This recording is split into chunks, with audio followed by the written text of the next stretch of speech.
Let's talk about some crazy awesome Nerf blasters. This is the M41-A. Everybody knows this as the Aliens blaster. This comes to us from the Nerf Limited line, so that means we have something fairly screen accurate with a Nerf twist to it. I've had this for a while. I've played with it for just a little bit, but I think it deserved a full review because every time I look at this blaster, I just really admire everything that it does and just all the cool, nice features that it includes. So let's open this up a little more and get a closer look. Now that we've got the blaster out of that amazing box, this is what it looks like all out of the packaging. Now, as you can see, this is a fairly slim blaster, and if you have ever watched an Aliens movie, you know that this is a fairly faithful recreation to what the blaster looks like in game in the TV from the movies, with one notable exception, and that is the paint scheme here.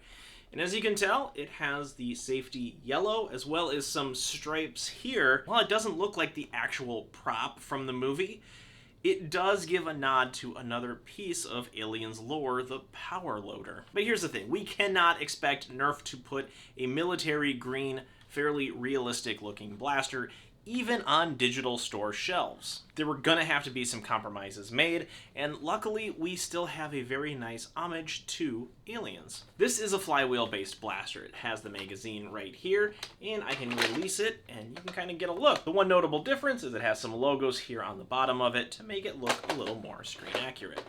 And as you've noticed that I've been turning the blaster around, there are two barrels. So this is where the flywheel-based darts come from, and this is where the mastered key mega darts come from. So no, it's not a grenade launcher, but it does fire larger darts. So while no, it doesn't fire rockets, it does a good job of keeping the profile slim and the blaster usable. Because this is a flywheel-based blaster, I am going to need some batteries and plug them in right back here. This thing runs on 4C batteries, and again, the batteries are in the back of the blaster. It's fairly well balanced because it kind of sits right over the thumb hold right here, so it's not tilting any which way, really, so it feels good. And as you noticed here, I do have a digital counter that lights up.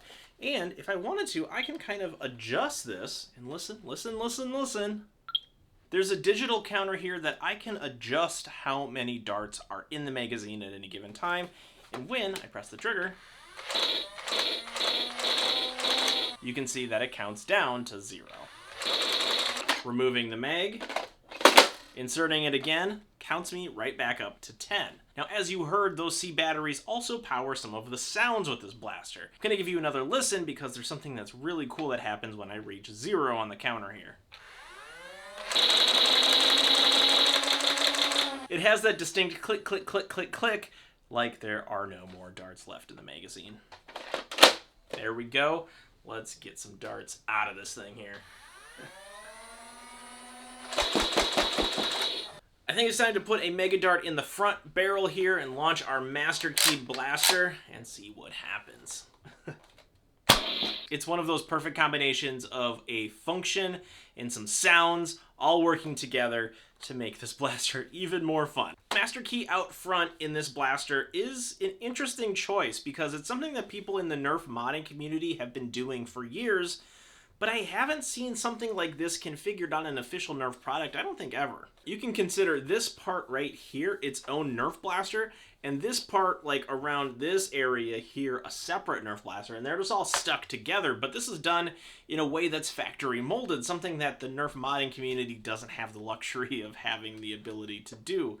Well, I suppose 3D printing is a little closer to that, but historically it's always been Frankensteining two blasters together and making the lines as smooth and as seamless as possible. This Aliens blaster really represents the best of the Nerf Limited line, and when it is good, it is oh so good. Not only does this feel like a prop from the movie, it also feels like a really solid and fun to use Nerf blaster. Everything from the packaging of this blaster to how it works, operates, is painted, is done extraordinarily well, and I would love to see more blasters like this done in the future. In terms of finding one of these today, I'm not quite sure what that path looks like. Again, I've had this sitting in my collection for quite some time, and I haven't really gotten a chance to get out and play it and share my thoughts with you all. But if you do love Nerf, and if you do love movies, it doesn't even have to be Aliens in general, just good sci-fi props, this is something I would definitely consider tracking down if it's within your budget. Is it a rapid strike with a master key on the front? Absolutely, but that's still a really fun blaster,